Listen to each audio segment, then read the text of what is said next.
Budget 2026-27 पेश करते हुए हमारे देश की वित्त मंत्री ने कहा कि उन्होंने 16वें वित्त आयोग की मुख्य सिफारिश को स्वीकार कर लिया है।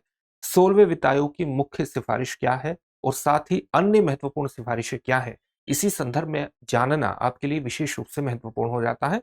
तो आज हम 16वें वित्त आयोग के बारे में बात करेंगे, उसकी सिफारिशों के बारे में बात करेंगे। सबसे पहले वित्त आयोग के बारे में सामान्य जानकारी हासिल कर लीजिए। जब हम फाइनेंस कमीशन की बात करते हैं तो वित्त आयोग किस प्रकार का निकाय है? एक संवैधानिक निकाय है, एक कॉन्स्टिट्यूशनल बॉडी है। और कॉन्स्टिट्यूशनल बॉडी है तो कहीं ना कहीं संविधान में इसका उल्लेख होगा। तो संविधान के आर्टिकल 280 में इसका उल्लेख है। इसका गठन संविधान के आर्टिकल 280 के तहत राष्ट्रपति के द्वारा किया जाता है। राष्ट्रपति द्वारा हर 5 वर्ष में इसका गठन किया जाता है। अगर राष्ट्रपति आवश्यक समझे तो 5 वर्ष से पहले भी इसका गठन किया जा सकता है। मुख्य काम क्या होता है? केंद्र और राज्यों के बीच वित्तीय संसाधनों का न्यायोचित वितरण करना इसका मुख्य काम होता है। साथ ही जब ये वितरण की बात करता है, जब केंद्र और राज्यों के बीच करों के वितरण की बात करता है, तो उसके अंतर्गत इसकी कई सिफारिशें होती हैं। एक होता है वर्टिकल डिस्ट्रीब्यूशन। वर्टिकल डिस्ट्रीब्यूशन का मतलब हुआ केंद्र और राज्यों के बीच वित्तीय संसाधनों का वितरण करना। ठीक है, इसका सिफारिश करता है। साथ ही राज्यों के बीच किन मानकों के आधार पर कितना वित्तीय संसाधन दिए जाएंगे, इसको हम कहते हैं हॉरिजॉन्टल डिस्ट्रीब्यूशन। साथ ही राज्यों को राजस्व घाटे की पूर्ति के लिए जो ग्रांट्स इन एड प्रदान किया जाता है, वो किन सिद्धांतों मानकों के आधार पर प्रदान किया जाएगा, उसकी सिफारिश भी करता है। और साथ ही जो टीयर 3 गवर्नमेंट होती है, यानी नगर पालिकाएं हैं, पंचायतें हैं, उनकी स्थितियों को बेहतर करने के लिए राज्यों को अपने राजस्व में किस प्रकार से सुधार करने की आवश्यकता है, इसकी भी ये सिफारिश करता है। तो ये 4 मुख्य बात हमारी हो गई। अब हम 16वें वित्त आयोग की मुख्य सिफारिशों के बारे में बात करेंगे, लेकिन उससे पहले इस बात को ध्यान में रखिएगा कि दृष्टि संस्थान ने आपकी जीएस की तैयारी को पूरी तरह से करवाने के लिए आप घर बैठकर ही जीएस की तैयारी कर सकें, इस बात को ध्यान में रखते हुए हाल ही में एक कोर्स लॉन्च किया है जिसका नाम है GS studio foundation live online course. ये मात्र 24,999 में आपकी जीएस की तैयारी को मात्र 14 महीने में पूरा करा देगा। और उसकी सबसे खास बातों में शामिल है कि इसको करने के बाद जब आप दृष्टि संस्थान की किसी शाखा में जाएंगे तो जीएस फाउंडेशन ऑफलाइन बैच में एडमिशन लेने पर उस ऑफलाइन बैच में ये सारी फीस एडजस्ट हो जाएगी, यानी एक तरह से कोर्स आपको फ्री में पड़ेगा। इस बात को विशेष तौर से ध्यान में रखिएगा कि ये बैच आपको हिंदी, इंग्लिश और इंग्लिश तीनों में ही उपलब्ध है। इंग्लिश के बैच में हिंदी और इंग्लिश दोनों में समझाया जाएगा, लेकिन नोट्स उपलब्ध होंगे इंग्लिश में। तीनों ही बैचेस में एडमिशन ओपन है, आप एडमिशन ले सकते हैं। दृष्टि लर्निंग ऐप को डाउनलोड कर लीजिए, वहां से एडमिशन हो जाएगा, या डिस्क्रिप्शन में दिए गए लिंक पर जाकर आप किसी भी बैच में एडमिशन ले सकते हैं। अगर आपको इस फीस में मैक्सिमम डिस्काउंट चाहिए तो आप एडमिशन लेते हुए मनीष कोड का इस्तेमाल करिएगा, आपको यहां पर मैक्सिमम डिस्काउंट मिलेगा और आप इस फीस को ईएमआई पर भी जमा करा सकते हैं। किसी भी प्रकार का अगर डाउट होगा तो 8750187501 पर कॉल कर लीजिएगा। अब वित्त आयोग की जो सिफारिशें हैं, सबसे मुख्य सिफारिशें हैं 16वें वित्त आयोग की, वो जान लेते हैं। आप ये जानते हैं कि जो 16वें वित्त आयोग है उसका गठन 31 दिसंबर को किया गया था और इस 31 दिसंबर 2023 को किया गया था। और आप जानते हैं कि वित्त आयोग में एक अध्यक्ष होता है और 4 अन्य सदस्य होते हैं। 4 अन्य सदस्य होते हैं। तो अध्यक्ष 16वें वित्त आयोग के कौन बनाए गए? डॉक्टर अरविंद पनगड़िया इसके अध्यक्ष बनाए गए। इसकी सिफारिशें कब से कब तक लागू होंगी? इसकी सिफारिशें 1 अप्रैल 2026 से 31 मार्च 2031 तक लागू होंगी। ठीक है, इस अवधि में इसकी सिफारिशें लागू होंगी। इसकी जो सबसे मुख्य सिफारिश है, वो सबसे मुख्य सिफारिश इसकी क्या है? इसकी सबसे मुख्य सिफारिश है कि केंद्र और राज्यों के बीच जो करों का वितरण होता है उसमें राज्यों की हिस्सेदारी कितनी निर्धारित की है। इसने 41% की सिफारिश की है, जिस मुख्य सिफारिश को केंद्र सरकार ने स्वीकार कर लिया है और बजट में इसकी घोषणा भी कर दी है। तो आप ये जानते हैं कि जो 15वां वित्त आयोग था उसने भी राज्यों की हिस्सेदारी को 41% ही तय किया था, इस सिफारिश को स्वीकार कर लिया है। साथ ही आप ये भी जानते हैं कि एक बहुत इंपॉर्टेंट सिफारिश होती है, तो वर्टिकल सिफारिश होगी, वर्टिकल डिस्ट्रीब्यूशन हो गया। एक हो गया कि राज्यों के बीच जो करों का एक प्रकार से विभाजन किया जाएगा वित्तीय संसाधनों का, वो किन मानकों पर किया जाएगा। तो यहां पर मानकों में कुछ महत्वपूर्ण परिवर्तन किए गए हैं। ये मानक यहां पर दिए गए हैं। ये 15th फाइनेंस कमीशन के मानक में 1% बताया गया है और ये 16th फाइनेंस कमीशन के मानकों में चीजें बताई गई है।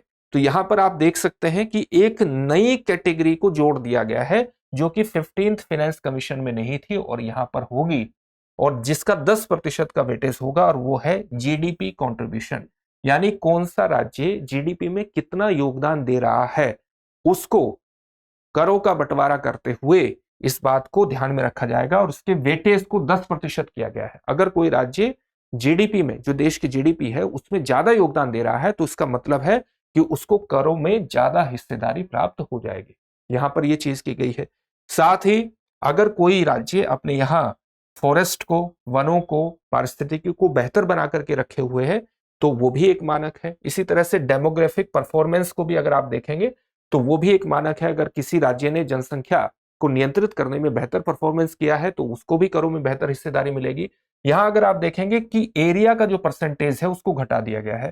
पहले इसका वेटेज 15% हुआ करता था वित्तीय संसाधनों के वितरण में, अब ये 10% का वेटेज रखेगा। यानी एरिया का जो परसेंटेज है, एरिया के आधार पर जो करों के वितरण का परसेंटेज है उसको घटा दिया है।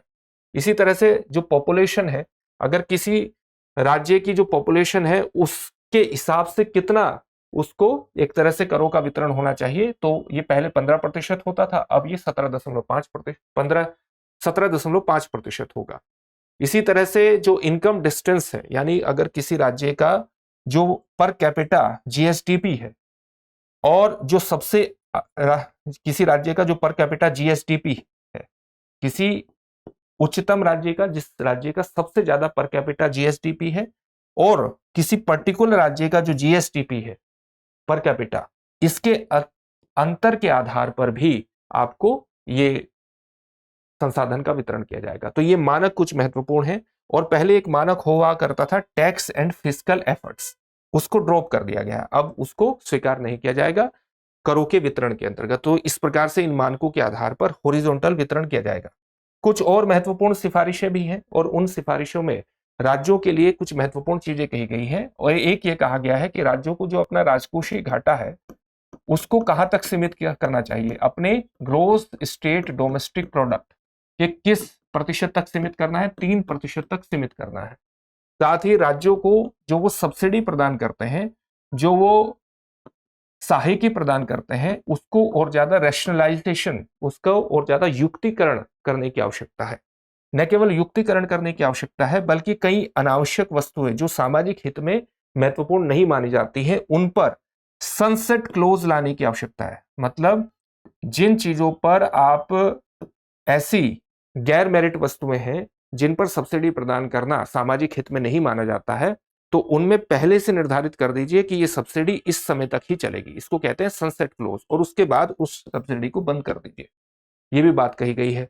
साथ ही राज्यों से कहा गया है कि अपनी जो ऑफ बजट उधारी है उसको बंद करिए।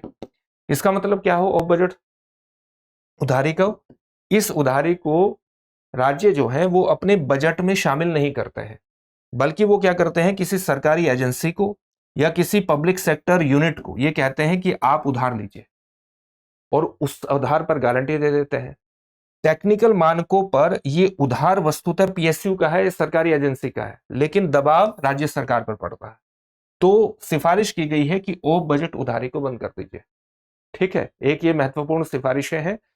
एक और सिफारिश ये है कि जो बिजली वितरण है उसके अंतर्गत निजीकरण करने की आवश्यकता है। बिजली वितरण किसके माध्यम से, डिस्कॉम, जो राज्य की बिजली वितरण कंपनियां हैं जिनको हम डिस्कॉम्स के नाम से जानते हैं, इनमें कहा गया है कि इसका निजीकरण करने की आवश्यकता है। और जो डिस्कॉम के ऊपर एक तरह से कर्ज है, इसको स्पेशल पर्पस व्हीकल के माध्यम से समायोजित करने की आवश्यकता है। एक अलग कैटेगरी बना करके आप वित्तीय जो कर्ज है, इसका जो वित्तीय बोझ है, इसको अलग कर देंगे, तभी यहां पर निजीकरण हो पाएगा, यानी प्राइवेटाइजेशन हो पाएगा इसका। क्योंकि अगर पहले से ही इस पर बहुत कर्ज का बोझ है तो कोई भी कंपनी इसमें निवेश नहीं करेगी। इसलिए स्पेशल पर्पस व्हीकल के माध्यम से इस पे जो कर्ज है उसको अलग करके अलग तरीके से समायोजित करने की आवश्यकता है। तो ये भी एक महत्वपूर्ण सिफारिश है, इस प्रकार से सिफारिश की गई है। साथ ही आपको यह भी जानना चाहिए कि जो राज्यों को वित्तीय प्रवाह होता है वो संविधान के किन अनुच्छेदों के माध्यम से होता है। अगर इसमें कई अनुच्छेद महत्वपूर्ण है, एक अनुच्छेद आर्टिकल इसमें महत्वपूर्ण है 270(1). इसमें हम क्या करते हैं, कि आप देखेंगे कि केंद्र के जो कर होते हैं, केंद्र के करों से राज्यों की हिस्सेदारी इस आर्टिकल के माध्यम से जाती है, केवल सरचार्ज और सेस को छोड़ करके बाकी जो केंद्र के कर होते हैं उससे राज्यों को हिस्सेदारी जाती है आर्टिकल 270(1) के तहत। इसी प्रकार से आर्टिकल 275(1) के तहत विशिष्ट अनुदान राज्यों को प्रदान किए जाते हैं, और आर्टिकल 282 के तहत क्या होता है, विशिष्ट अनुदान, विवेकाधीन अनुदान प्रदान किया जाता है। जो विवेकाधीन अनुदान का सीधा मतलब है कि जो सेंट्रली स्पॉन्सर्ड स्कीम है, ये मुख्य माध्यम है एक प्रकार से विवेकाधीन अनुदान प्रदान करने का आर्टिकल 282 के अंतर्गत। तो ये कुछ माध्यम है जहां से राज्यों को वित्तीय प्रवाह होता है। अब इससे जुड़े हुए प्रश्न को भी देख लेते हैं। प्रश्न क्या है, 16वें वित्त आयोग ने राज्यों की कर में कितने प्रतिशत हिस्सेदारी को निर्धारित किया है? आपके सामने ऑप्शन है 40%, 41%, 42% या 45%। इस प्रश्न का उत्तर कमेंट बॉक्स में कमेंट करके जरूर दीजिए। फिर से एक नई सेशन में आपसे मुलाकात होगी। धन्यवाद।